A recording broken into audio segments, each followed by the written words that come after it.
우리 함께 보실 하나님의 말씀은 신약성경 에베소서 6장 1절부터 3절까지의 말씀입니다. 자녀들아, 주 안에서 너희 부모에게 순종하라. 이것이 옳으니라. 내 아버지와 어머니를 공경하라. 이것은 약속이 있는 첫 계명이니 이로써 네가 잘되고 땅에서 장수하리라. 아멘. 오늘 읽은 본문의 바로 앞 에베소서 5장에서 사도는 남편과 아내의 관계에 대해서 말해 주었는데, 이제 오늘 본문부터는 부모와 자녀의 관계에 대해서 가르쳐 주고 있습니다. 여기 에베소서 이 후반부에 이어지는 말씀들을 보게 되면 정말 인간 삶의 여러 영역들을 구석구석 터치하고 있음을 보게 됩니다. 거짓말과 정직에 대해서, 분노에 대해서, 화내는 문제에 대해서 우리는 상세히 살펴봤죠. 또 도둑질에 대해서, 그냥 물건을 훔치는 것만이 문제가 아니라 내 손으로 수고하여 오히려 다른 사람들을 돕는 데까지 나아가야 된다. 더러운 말, 비방하는 것, 그리고 또 성적인 죄에 대해서 살펴봤고, 5장 22절부터는 가정의 영역으로까지 들어오고 있습니다. 사도 바울은 어떤 원리를 가르쳐 줄 뿐만 아니라, 예를 들어서 성령으로 충만한 삶을 살아라, 이런 원리를 가르쳐 줄 뿐만 아니라 이 원리가 우리 삶의 구체적인 영역 속에서 실제로 어떻게 적용되어야 할 것인지에 대해서까지 상세히 가르쳐 주고 있습니다. 우리 기독교는 그냥 주일날 교회에 와서의 일만 다루는 것이 아니고 교회 밖을 나가서 실제로 생활하는 삶의 모든 영역에 다 관계되어 있습니다. 하나님은 그리스도 안에서 내 삶 전체를 관여하시고 그 구석구석까지 변화시키시고 새롭게 하시고 회복시켜 나가시는 분이시기에 그렇습니다. 우리는 이 사실을 인해 하나님께 얼마나 감사를 드려야 될지 모르겠습니다. 이것이 또한 기독교가 가지는 힘이요 능력 아니겠습니까? 이 세상에서는 그렇지 않고 자꾸 영역이 구분되는 경향이 있어요. 공적인 영역과 사적인 영역. 어떤 사람들을 보면은 공적인 영역에서는 의롭게 하는 것 같은데, 그러나 그 사람의 사적인 영역으로 들어오게 되면은 뭔가 다른 기준을 사는 것 같은 경우도 적지가 않습니다.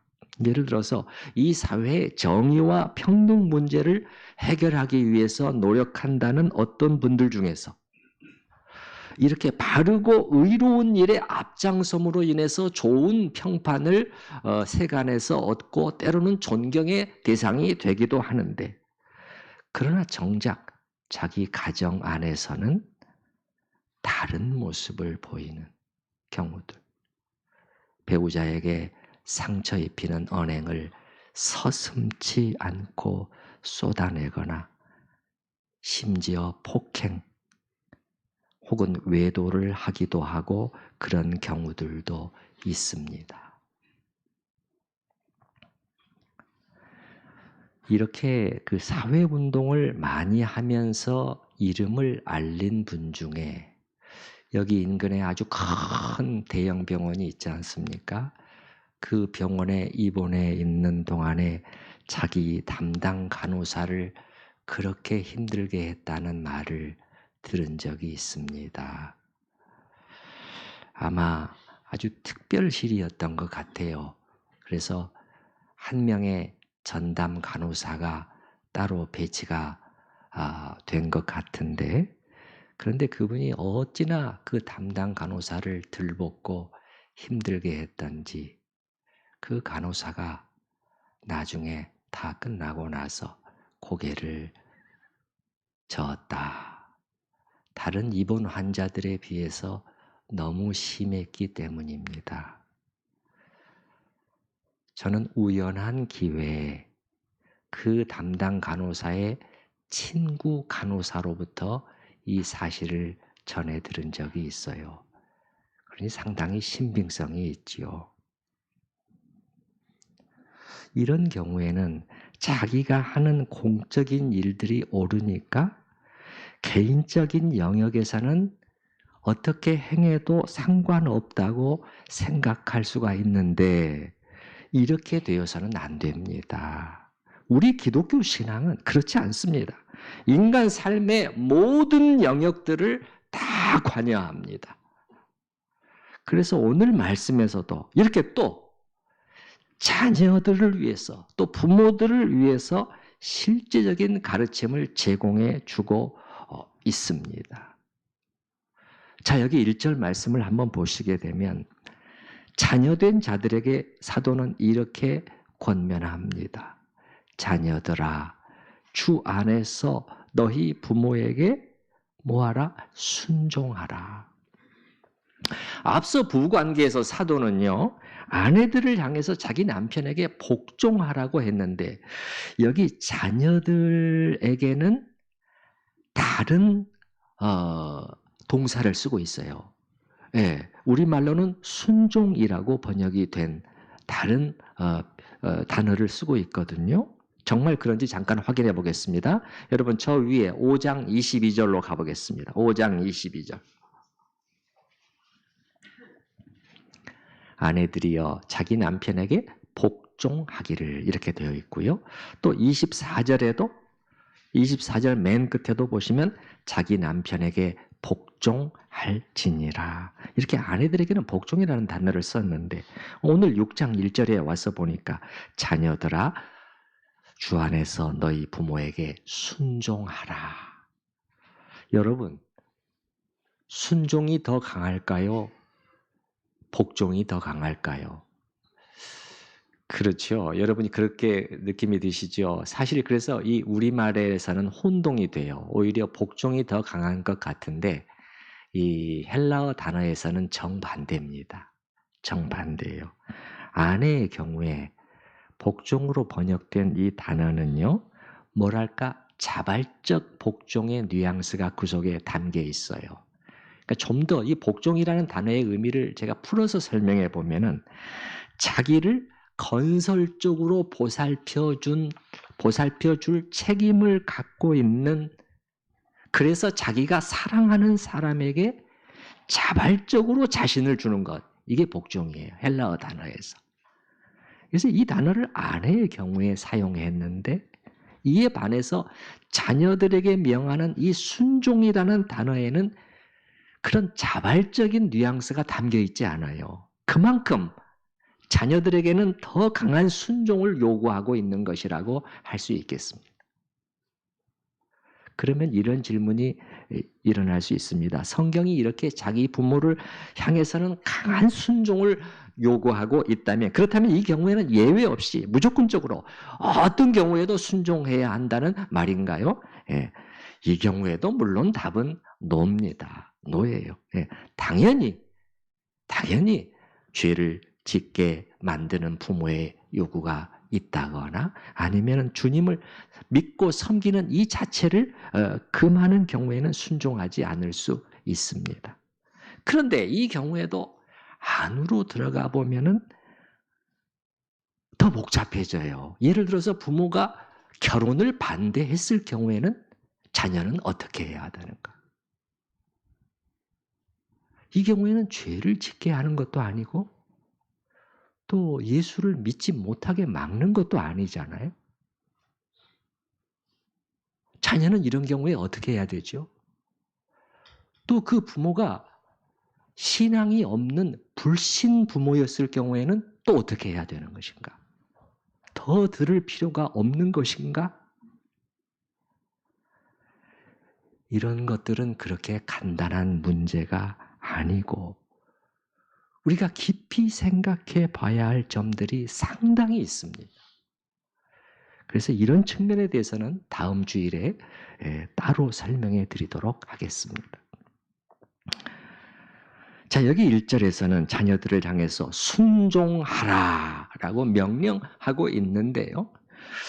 그러면 또 평생 동안 순종해야 됩니까?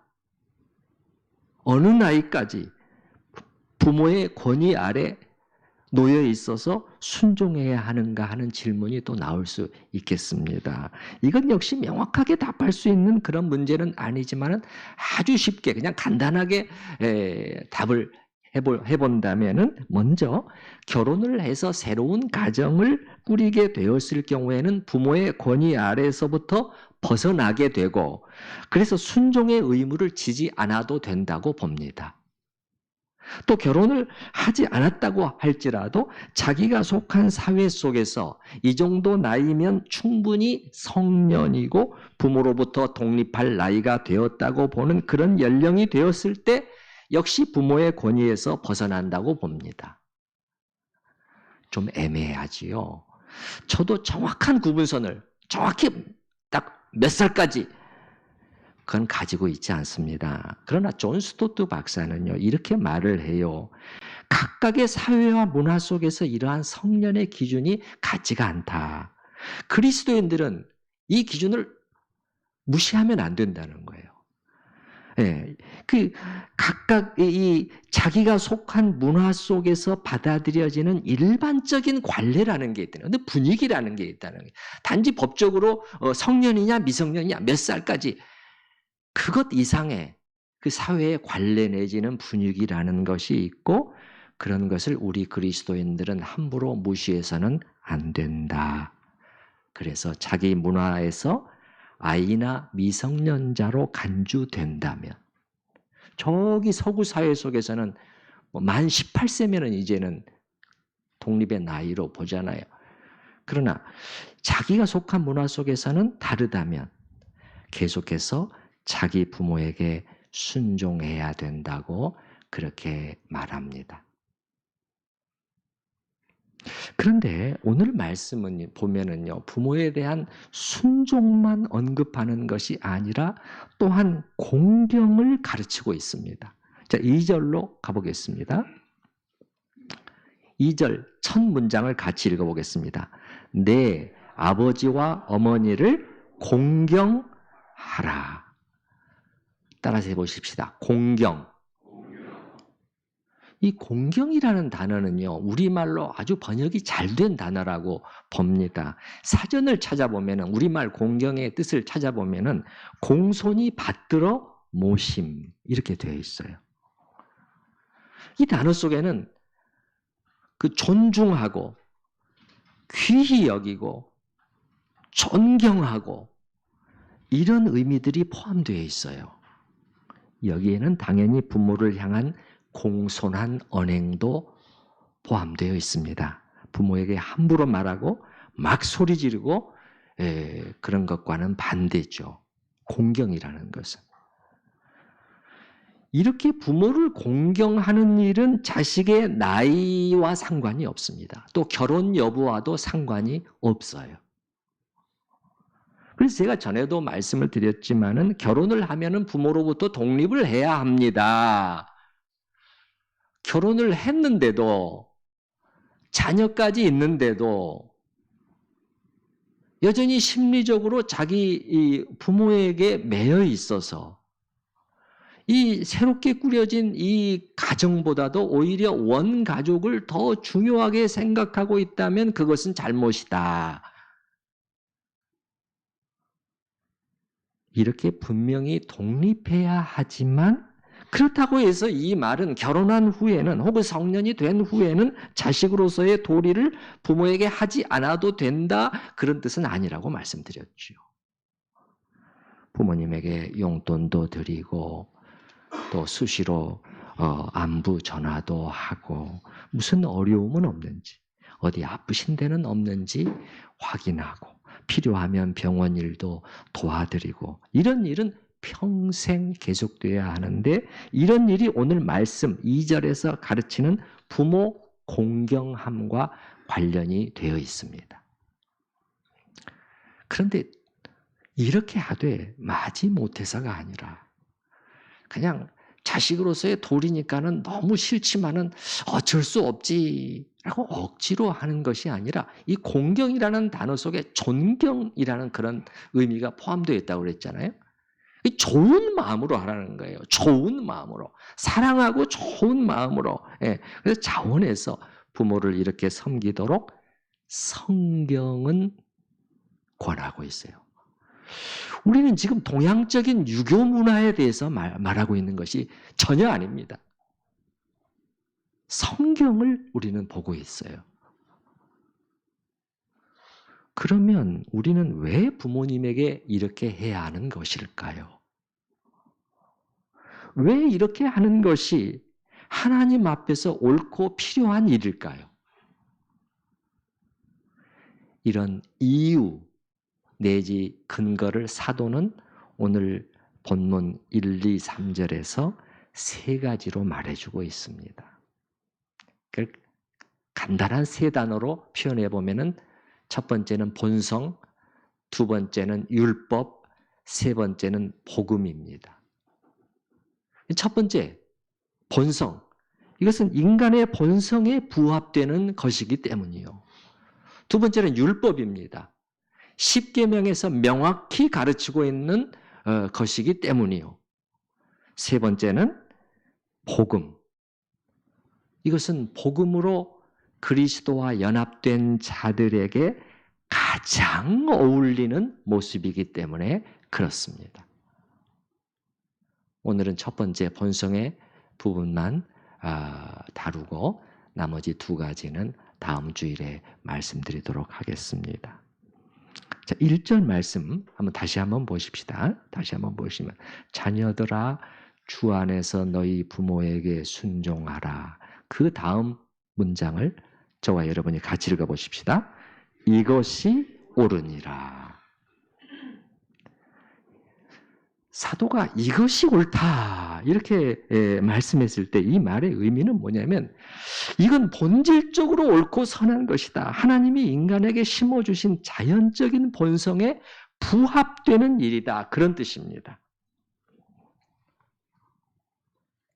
다시 말하면 이렇게 하는 것이 하나님의 창조 질서에 맞는 일이라는 것입니다. 사실 생각해보면 이건 당연한 일이잖아요. 왜냐하면 자녀는 부모로부터 정말 큰 은혜를 입은 자들이기 때문에 그렇습니다. 부모로부터 무엇을 받았죠? 먼저 육체적인 생명을 부여받았잖아요. 이것도 작은 일은 아닙니다. 또 양육을 받았잖아요. 여러분, 이 인간만큼 그 양육하는데 이 들어가는 시간과 노력과 비용이 많은 그러한 그 존재가 또 있을까요? 그렇게 오랫동안 보살펴야지 한 사람으로서 온전히 설 수가 있잖아요. 이건 하나님이 그렇게 하신 거예요. 하나님이 창조하시면서 인간을 그렇게 창조하셨단 말이에요. 그래서 보살피지 않으면 죽어버립니다. 그야말로 진자리, 마른 자리예요.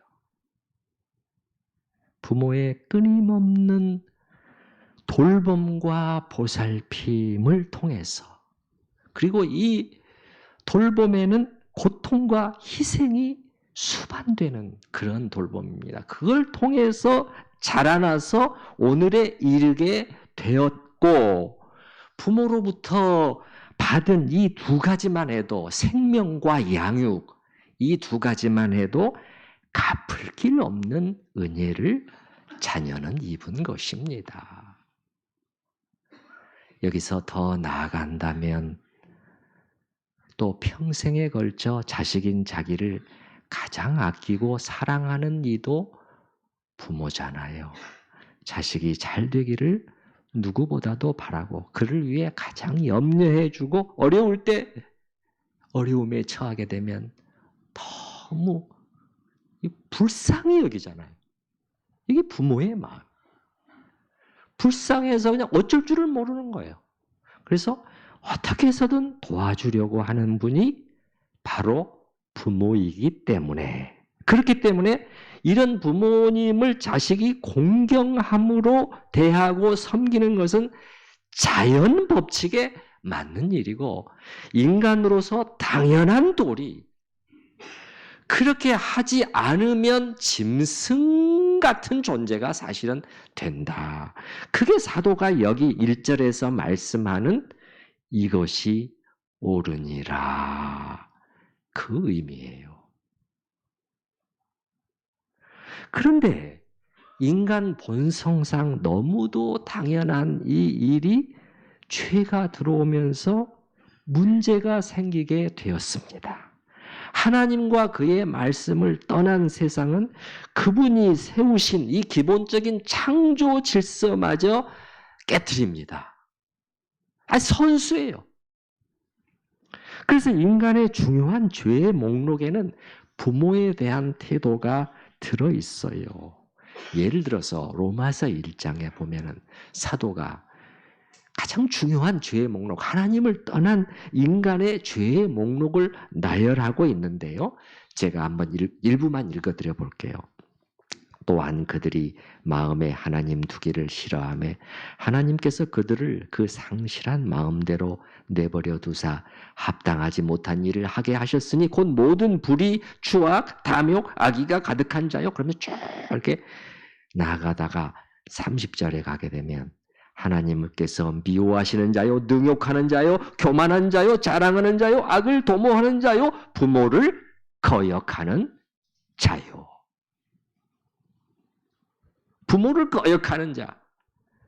이게 인간의 중요한 죄의 목록 속에 들어있어요. 이게 오늘 본문의 부모 순종 공경과 정반대의 행위를 말하는 것입니다. 부모를 거역한다는 것이.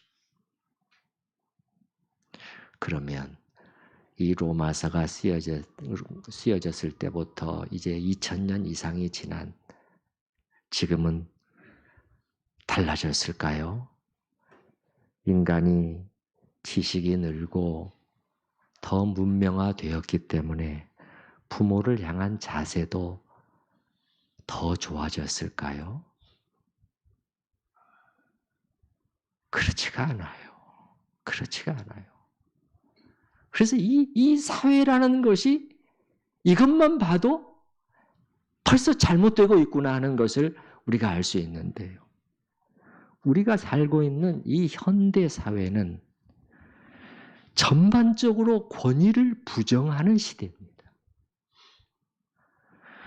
아예 순종이라는 말 자체를 싫어하고 거부해요. 그리고 죄는 이러한 분위기를 마음껏 이용합니다. 그 죄가 일어나는데 둘레의 분위기가 이게 잘 편승해 주기 때문에 이 보완작용을 일으키면서 더 그쪽으로 나아가는 것이죠.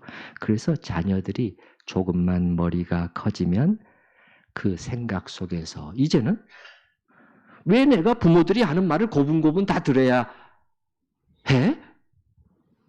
그들이 누군데?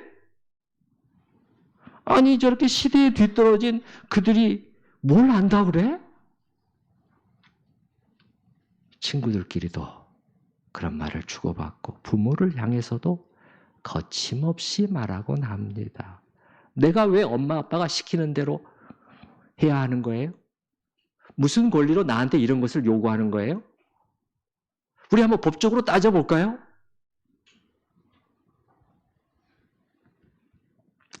성경이 가장 기본이라고, 이것이 옳으니라. 이건 더 이상 왈가왈부할 어떤 문제가 아니다. 하나님의 창조 질서 속에서 하나님께서 세워놓은 그 질서야 라고 하는 것을 정면으로 부인하는 일이 가정들 안에서 공공연하게 일어나고 있고 사회는 이를 잡아주지 못하고 있습니다. 이것이 20세기 21세기 서구 사회에서 아주 만연하게 된 분위기이고 우리나라도 신속히 그러한 잘못된 것들을 배우고 있습니다. 자녀들이. 그런데 어쩌면 이러한 현상은 성경에 이미 예언되어 있는 일이에요. 마지막 때에는 이런 현상이 더욱 심해질 것이라고 성경에 기록되어 있잖아요. 디모데후서 3장에 보면은 너는 이것을 알라. 말세에 고통하는 때가 이르리니 사람들이 자기를 사랑하며 돈을 사랑하며 자랑하며 교만하며 비방하며 부모를 거역하며 또 나와. 말세. 이런 죄가 더욱 기승을 부리게 될 것이다. 이 죄가 해내는 일은 여러분 이렇게도 정확해요. 틀림이 없습니다. 언제나 하나님의 명령과 정반대로 치고 나갑니다. 그래서 죄 짓는 당사자를 파괴시키고 관계된 상대에게는 상처와 아픔을 안겨주고 그래서 온 공동체를 세우는 것이 아니라 붕괴시키는 길로 방향으로 나아가는 것. 이게 죄가 하는 일입니다. 부모 자식 간의 관계에서도 그런 일이 일어나고 있어요. 우리 둘레에 얼마나 그것이 일어나고 있습니까, 지금?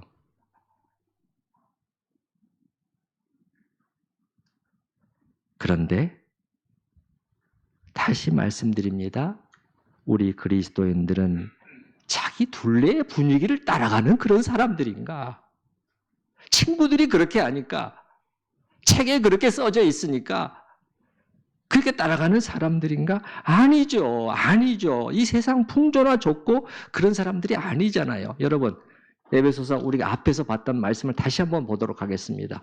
에베소서 2장 2절 말씀을 한번 보겠습니다. 2장 2절. 2장 2절입니다. 한번 저랑 여러분이 같이 읽어보겠습니다. 그때 너희는 그 가운데서 행하여 이 세상 풍조를 따르고 공중의 권세 잡은 자를 따랐으니 곧 지금 불순종의 아들들 가운데서 역사하는 영이라. 그때 너희는 그래요. 그때 너희는 어떻게 살았냐? 예?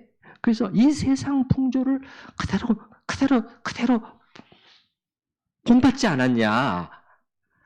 그 에베소에 사는 그 성도들도 마찬가지였어요. 그 에베소라는 이 도시, 큰 고대 도시거든요. 예.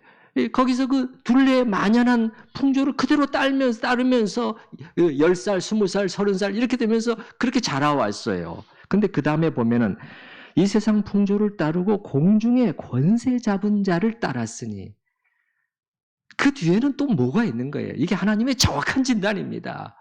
예. 공중의 권세 잡은 자, 이게 사탄이잖아요. 곧 지금 불순종의 아들들 가운데서 역사하는 영이라. 근데 2절 첫 부분에 보시게 되면은 무슨 단어입니까? 그때잖아요. 그때. 3절에서도 전에는 우리도. 예? 그건 예수를 알기 전에 성령으로 거듭나기 전에 새로운 피조물이 되기 전에 그때는 당연히 그랬지. 그러나 이제는 달라져야 된다. 그래서 에베소서에서 사도 바울이 계속해서 이 반복해서 강조하는 말이 이건 아닙니까? 전에는 이제는 예. 이제는 그리스도 안에서 모든 것이 새로워져야 한다. 그래서 우리 둘레 세상의 기준을 우리는 따라가는 사람들이 아니에요. 예. 우린 지금도 무슨 유교의 효사상을 얘기하고 있는 것이 아닙니다. 하나님의 말씀을 따르는 것입니다. 그래서 남편도 자기 아내를 향해 달라져야 하고 아내도 또 자기 남편을 향해서 이렇게 달라져야 하고 자녀도 부모를 향해서 또 부모도 자녀를 향해서 이건 또 나중에 나옵니다. 그리고 늘 잊지 말 것은 하나님은 우리에게 무거운 짐을 지우거나 우리의 자유를 빼앗으시, 우리를 꽉 이렇게 올가매서 자유를 빼앗으시기 위해서 이런 명령을 주시는 분은 아닙니다. 우리를 진정으로 복되게 하기 위해서 주시는 말씀이에요. 우리가 이 사실을 깨달을 수 있다면 얼마나 좋을까요, 여러분? 또 이거 하지 마, 또 저렇게 하라고. 이렇게 묶기 위해서가 아니라, 사슬로 그냥 묶어서 그렇게 하기 위해서가 아니라 하나님께서는 풀어주시기 위해서 이 말씀들을 주고 계십니다. 이 말씀들. 진리가 너희를 자유케 할 것이다. 그 전에는 죄에 묶여 있는 거예요. 묶여 있는 거예요. 그래서 우리가 이 말씀대로 따르고 순종할 때 서로가 살아나고 회복되는 것입니다. 부부관계 못지않게 일그러져 있고 뒤틀려 있고 상처와 멍투성이인 부모와 자녀의 관계도 우리 각자가, 자녀는 자녀대로, 부모는 부모대로 하나님의 말씀 앞에 다시 한번 엎드릴 때 회복되게 됩니다. 오늘은 자녀가 부모에게 순종하고 공경해야 하는 이유 3가지 중에서 첫 번째 본성에 대해서 말씀을 드렸고, 나머지 2가지 율법과 복음에 대해서는 다음 주일에 말씀드리겠습니다.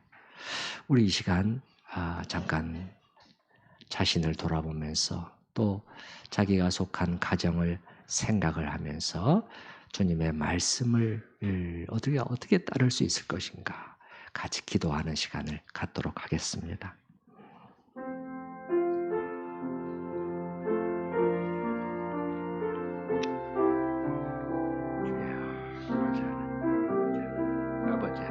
아버지 하나님,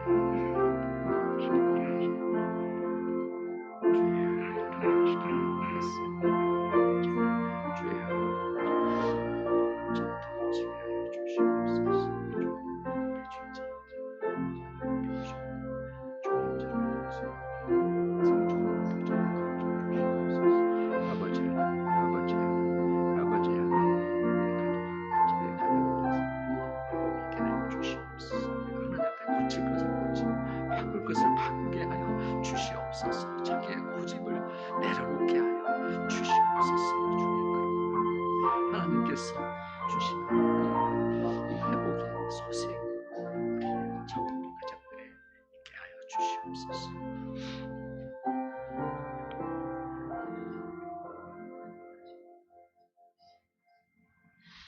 권위를 부정하고 순종을 거부하는 시대에, 그래서 부모를 거역하며 공경함으로 섬기지 않는 것을 아무렇지도 않게 여기는 시대에 살고 있는 저희들입니다.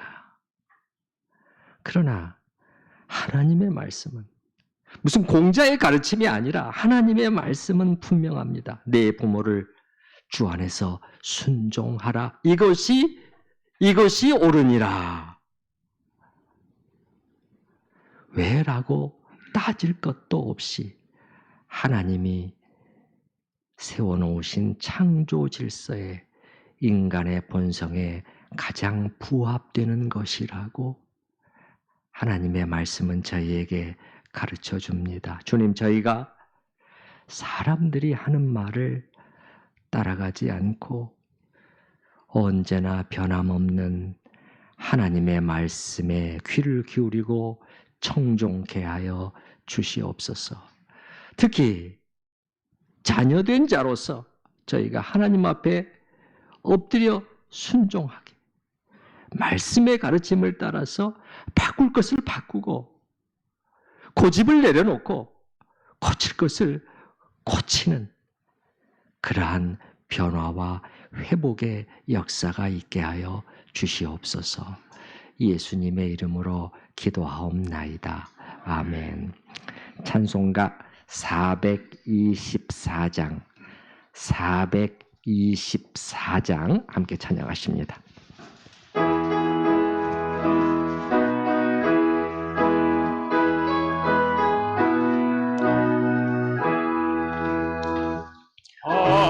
아버지여 나의 마음을 맡아주고 관하시고 완악하고 교만한 것 변케하여 주소서.